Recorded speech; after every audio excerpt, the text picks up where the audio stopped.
Bismillahirrahmanirrahim. Saya mencampuri urusanmu? Urusan apa yang kamu maksud? Jangan asal bicara. Pak Darso nampak geram. Dia heran dengan tuduhan orang itu yang mengatakan bahwa dirinya telah lancang mencampuri urusan mereka. Jangan berlagak benar. Dulu kita pernah bersama-sama menggeluti bisnis ini. Hardi orang itu yang ternyata adalah Kasim. Darso terkenang kembali masa bersama saat keduanya memutuskan untuk merantau ke Pulau Jawa demi mencari kesaktian ilmu bela diri.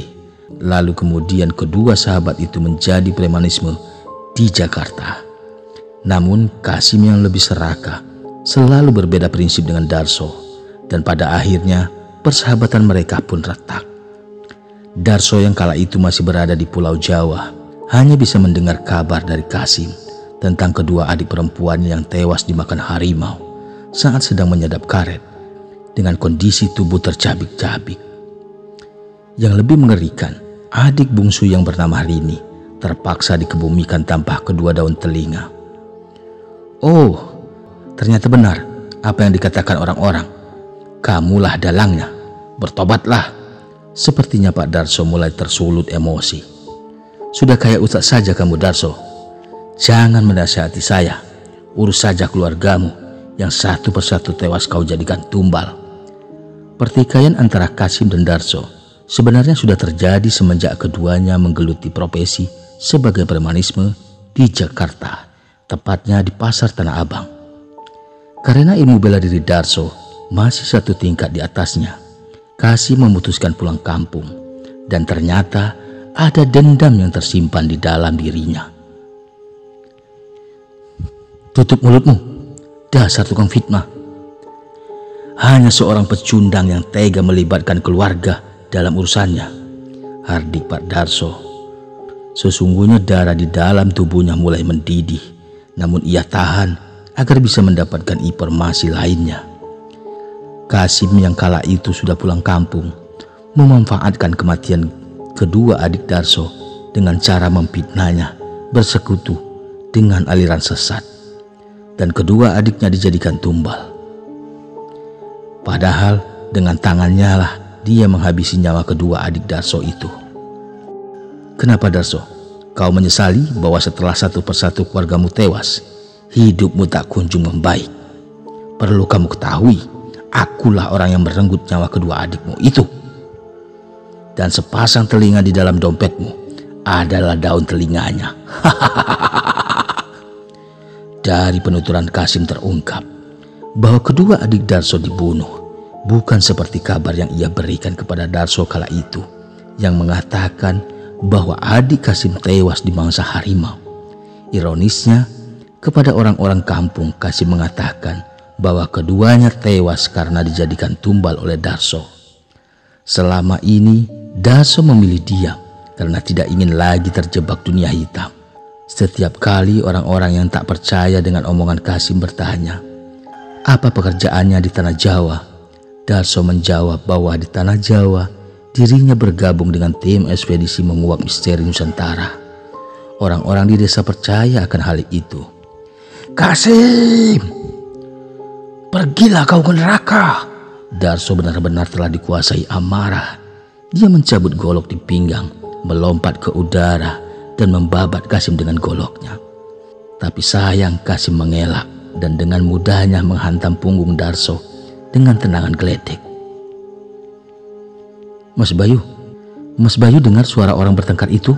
Tanya Cipto yang tiba-tiba muncul dari sebelah utara. Iya, sepertinya itu suara Pak Darso sedang bertengkar. Aku dan Cipto segera menghampiri Pak Darso di sebelah selatan kami. Mungkin karena di dalam hutan, di malam hari, sehingga suara mereka terdengar bergema dan nyaring. Hal itu pula memudahkan kami mencari lokasinya. Dengan langkah cepat, aku dan Cipto menuju ke arah yang diyakini adalah lokasi keberadaan mereka. Kasim, apa-apaan kamu? Teriakku tak kalah melihat Kasim bertubi-tubi memukul wajah Pak Darso dengan tangannya yang tergepal. Jelas Pak Darso bukanlah tandingan Kasim yang sekarang ilmunya lebih kuat. Dahulu memang ilmu bela diri Kasim masih satu tingkat di bawah Darso. Tapi sekarang justru Darso lah yang satu tingkat di bawahnya. Oh, jadi kedua cucungu ini yang sok menjadi pahlawan kesiangan. Majulah 2 orang sekaligus, tantang Kasim Jumawa. Jangan Jumawa, kamu lupa kalau kami orang Jawa bisa membunuh tanpa harus menyentuh. Pantang bagiku ditantang, kamu jual saya beli. Hanya dalam satu hentakan telapak tangan yang terbentang, aku sudah mampu membuat Kasim terhempas di batang pohon. Ternyata ilmu bela diri Kasim tidak sebesar ucapannya. Hentikan! Terdengar suara teriakan seseorang dari kegelapan. Orang ini berperawakan tinggi besar. Di belakangnya terdapat beberapa warga dan anggota kepolisian. Ternyata teriakan itu berasal dari Pak Kades. Kasim yang melihat kedatangan Pak Rusdi beserta 3 orang dari pihak kepolisian kalang kabut. Dia mencoba melarikan diri, tapi sayang larinya tak secepat peluru senjata api polisi. Timah panas itu menembus dan memecahkan tulang betisnya, sehingga membuat Kasim tersungkur ke tanah. Bahkan untuk berdiri saja Kasim sudah tidak mampu lagi. Malam itu juga Kasim diamankan polisi dan diinterogasi tak kala tiba di pos ronda. Kasim mengaku bahwa dia hanya orang suruhan. Otak dari semua tragedi yang terjadi di desa itu adalah Johari. Malam itu juga Pak Johari yang tengah tertidur pulas di rumahnya digerebek dan dibawa ke kantor polisi setempat. Keesokan harinya Desa Makmur digegerkan oleh kedatangan pihak kepolisian. Rupanya mereka telah berhasil mendapatkan informasi yang lebih lengkap dari kesaksian Pak Johari. Hari itu warga beramai-ramai pergi ke ladang Pak Johari. Johari juga mengakui bahwa keberhasilannya berladang dikarenakan menganut aliran sesat. Mayat-mayat yang hilang beberapa waktu lalu dipindahkan dan dikuburkannya di sempadan tanah. Eksekusi di TKP berjalan dramatis. Tak kala ditemukan mayat anak Pak Wira dan Marzan di area patok kayu berwarna merah, perbatasan tanah antara kebun Pak Johari dan hutan semak belukar milik Pak Kades. Polis lain yang terbuat dari plastik dengan warna khas melintang yang mengelilingi lokasi kejadian seolah tak mampu menjadi pembatas. Membeludaknya warga yang geram dan mengamuk membuat kepolisian dan pemerintah setempat bekerja lebih ekstra. Tali tersebut menunjukkan garis yang dibuat oleh kepolisian dalam rangka melakukan penyelidikan maupun penyidikan atas dugaan terjadinya tindak pidana. Tanda itu dikenal dengan voice line atau dikenal garis polisi dengan perpaduan warna kuning dan hitam. Secara garis besar, voice line dipasang di tempat kejadian suatu perkara yang diduga telah adanya tindak pidana. Salah satu tujuan dari dipasangnya garis polisi itu adalah untuk mengamankan lokasi agar aparat hukum lebih mudah untuk melakukan penyidikan atau penyidikan. Umpatan, makian, bahkan sumpah serapah dilontarkan oleh pihak korban. Beberapa warga yang emosi bahkan tidak ragu-ragu melempar Johari dengan benda-benda keras seperti kayu dan batu. Perbuatan Johari memang sudah keterlaluan. Hal yang wajar bila dia mendapatkan cemoohan dari warga setempat. Terkuaknya penemuan mayat Marzan dan anak Pak Wira menjadi sejarah baru yang tak akan pernah terlupakan. Untuk beberapa hari atau bahkan beberapa bulan, bisa jadi beberapa tahun, tragedi ini menjadi hal yang layak diperbincangkan. Warga yang sudah terlanjur tersulut emosi mulai menghakimi keluarga Johari dan Kasim. Akibat desakan dari warga, anak dan istri Pak Johari maupun Kasim terpaksa harus angkat kaki dari desa Jaya Makmur untuk selama-lamanya. Semenjak bagian organ tubuh Marzan dikembalikan ke dalam kuburnya, teror hantu tanpa kepala tidak pernah lagi menampakkan diri. Jika sebelumnya warga memilih mengungsi ke masjid bila malam tiba, kali ini mereka telah kembali ke rumah masing-masing. Malam ini, aku dan Lasri juga Naomi telah bersiap-siap untuk menghadiri acara tahlilan 40 hari kematian Marzan. Acara tahlilan 40 hari merupakan ritual yang sudah menjadi hal lumrah bagi masyarakat muslim. Tahlilan diadakan untuk mendoakan orang yang sudah meninggal Adapun kegiatan dalam tahlilan adalah membaca serangkaian ayat Al-Quran dan kalimat thayyibah, tasbih, tasmid, tahlil, dan takbir. "Pak, itu Lek Cipto," ujar Naomi sembari menunjuk ke arah Cipto. Lelaki jangkung itu telah siap dengan kemeja putih, sarung, dan peci. Dia menyapa kami dengan senyum sumringah. "Maaf Mbak Lasri, saya boleh bicara empat mata dengan Mas Bayu?" ujar Cipto kepada Lasri. "Ya boleh atuh, masa harus izin segala?" Lasri berpamitan denganku. Dia juga mengajak Naomi. "Pak, kami duluan ya," ujarnya kepadaku. "Iya Bu," jawabku singkat. "Ada apa toh? Sepertinya ada sesuatu yang serius ingin kau bicarakan padaku," tanyaku kepada Cipto. Cipto melirik ke arah Lasri dan Naomi sebelum menjawab pertanyaanku. Mungkin ingin memastikan bahwa apa yang akan ia katakan tidak didengar oleh Lasri ataupun Naomi. "Mas Bayu masih menyimpan sepasang daun telinga itu?" pungkas Cipto. Ekspresinya nampak tegang, entah apa yang sedang terjadi. "Astagfirullah, hampir saya lupa. Kenapa aku sampai mengabaikan perihal seperti itu? Kamu mungkin masih ingat, waktu di pos ronda sudah saya berikan pada Pak Darso. Itu masalahnya. Pak Darso juga lupa di mana dia menyimpannya," ujar Cipto resah.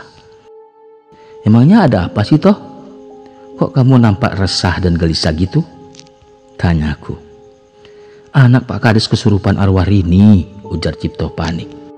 "Almarhumah adiknya Pak Darso." Untuk memastikan Rini yang dimaksud oleh Cipto, aku menanyakannya lagi. "Iya, dia juga mengancam tidak ingin kembali ke alamnya jika telinga itu belum dikembalikan." Aku dan Cipto mengurungkan niat untuk menghadiri acara 40 hari Marzan dan segera bergegas ke rumah Pak Kades Rusdi Zainal.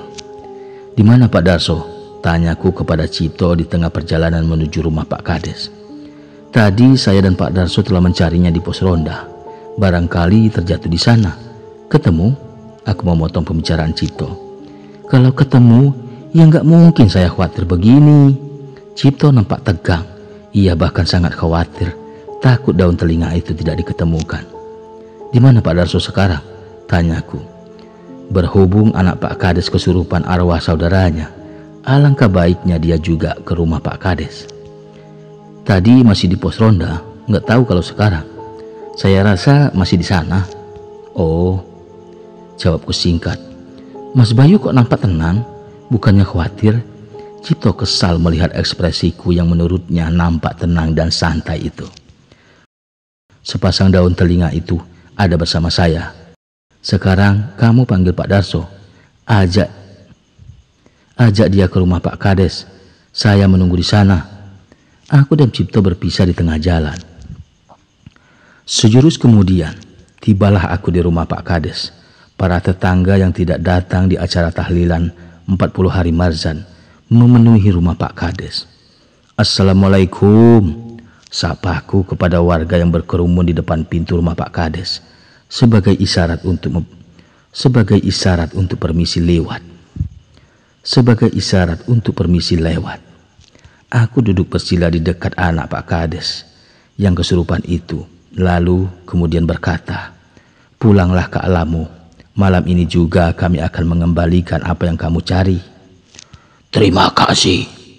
Aku sudah tidak kuat hidup di antara dua alam. Aku pamit." Seketika tubuh anak Pak Kades lemas. Saat sadar, dia nampak kebingungan melihat banyaknya warga yang hadir. Sesuai janji, malam itu juga kami mengembalikan sepasang daun telinga itu dengan cara menguburnya di makam almarhumah Rini. Kedamaian dan ketentraman desa Jaya Makmur kembali tenang seperti dulu lagi. Kedamaian dan ketenangan desa Jaya Makmur kembali seperti dulu lagi.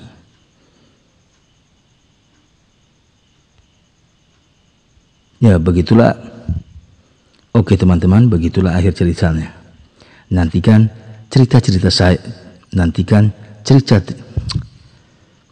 Oke teman-teman, itulah akhir dari kisahnya. Nantikan kisah lainnya dari saya. Wassalamualaikum warahmatullahi wabarakatuh.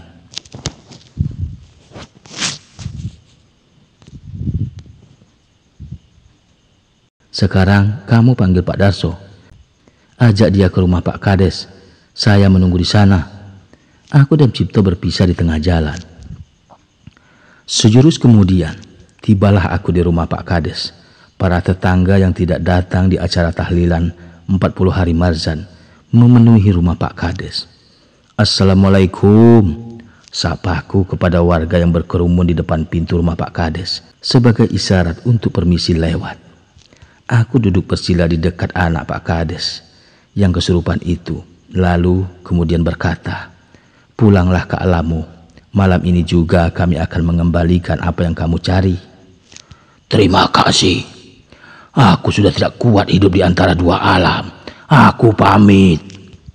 Seketika tubuh anak Pak Kades lemas. Saat sadar, dia nampak kebingungan melihat banyaknya warga yang hadir. Sesuai janji, malam itu juga kami mengembalikan sepasang daun telinga itu dengan cara menguburnya di makam almarhumah Rini. Kedamaian dan ketenangan desa Jaya Makmur kembali seperti dahulu lagi. Oke teman-teman, itulah akhir dari kisahnya. Nantikan kisah lainnya dari saya. Wassalamualaikum warahmatullahi wabarakatuh.